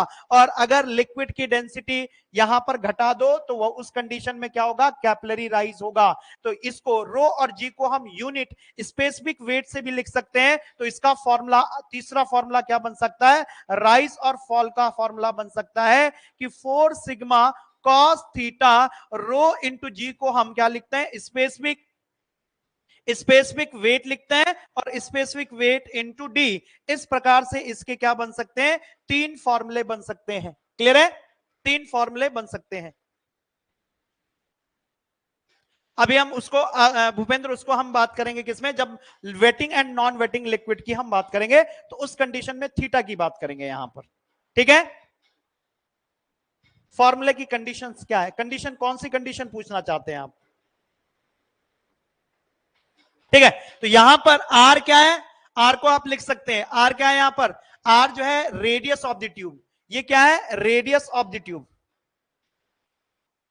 रेडियस ऑफ ट्यूब, जिस ट्यूब को आपने इंसर्ट किया है, जिसमें आपको कैपिलरी राइज और फॉल दिख रहा है, ये क्या है, ये density of the liquid, density of the liquid, density of liquid, ये लिक्विड की क्या है भाई, डेंसिटी है, डेंसिटी ऑफ लिक्विड। क्लियर है, सिग्मा यहां पर क्या है, ये यहां पर सरफेस टेंशन है, सरफेस टेंशन। ये थीटा क्या है, ये जो सरफेस टेंशन फोर्स का किसके साथ, ये ट्यूब के साथ जो है एंगल है, इसको हम यहां पर क्या बोलेंगे, थीटा बोलेंगे। क्लियर है, कब यूज होंगे? अब कहीं पर भी यूज कर लो भाई, कहां जहां पर भी आपको कैपिलरी राइज पूछा जाएगा वहां पर आप इनको यूज करोगे। ठीक है, क्वेश्चन आपको दिया जाएगा कि किसी लिक्विड में सरफेस टेंशन की वैल्यू ये है और उसका थीटा की वैल्यू ये है, और उसमें जो है उसकी डेंसिटी इतनी है, और उसका ट्यूब हमने इंसर्ट करी है उसका डायमेंशन इतना है, तो उसमें कैपिलरी राइज या कैपिलरी फॉल फाइंड करो। तो आप, अगर आपको डायमीटर दिया है तो डी यूज करो, अगर रेडियस दिया है तो आर यूज करो। ठीक है, सारे फॉर्मूले एक ही हैं, सारे फॉर्मूले एक ही हैं, बस हमने यहां पर आर से डी लिख दिया, रो जी को हमने यहां पर क्या लिख दिया, ये रो इंटू जी को हमने यहां पर क्या लिख दिया, स्पेसिफिक वेट हमने यहां पर लिख दिया है। सर थोड़ा ऊपर शिफ्ट कीजिए। ठीक है, हाँ जी क्लियर है, किसी को कोई दिक्कत? इसको लिख लीजिए। अब मिलते हैं आपको 15 मिनट के बाद। इसको कल हमारा जो है ये टॉपिक कंप्लीट हो जाएगा, प्रॉपर्टीज ऑफ फ्लूइड, और कल ही हम शुरू करेंगे सेकंड चैप्टर आपका प्रेशर मेजरमेंट। ठीक है, तो अभी के लिए इतना रख देते हैं, अब मिलते हैं आपको 15 मिनट बाद, क्योंकि 15 मिनट का ब्रेक आपको भी चाहिए। तो 1.5 घंटे की क्लास ऑलरेडी हो चुकी है। बताइए भाई, एक क्वेश्चन, कौन सा क्वेश्चन है, जल्दी से बताएं, फिर जो है क्लास को ऑफ करते हैं, फिर 15 मिनट बाद आपको फिर मिलेंगे। बाकी इसका जो पार्ट है उसको हम कल करेंगे।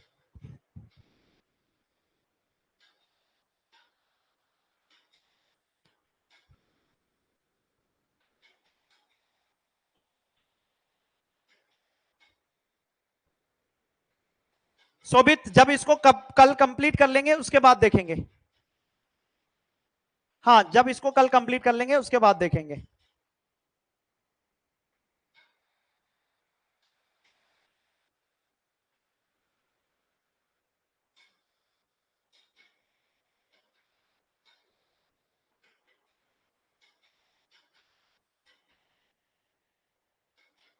सरफेस एनर्जी के टर्म में, तो सरफेस एनर्जी पर यूनिट एरिया, सरफेस एनर्जी जितने सरफेस पर उसको एनर्जी लग रही है एरिया को मिनिमाइज करने के लिए, तो कितने एरिया को, पूरे सरफेस एरिया को, तो सरफेस एनर्जी पर यूनिट एरिया।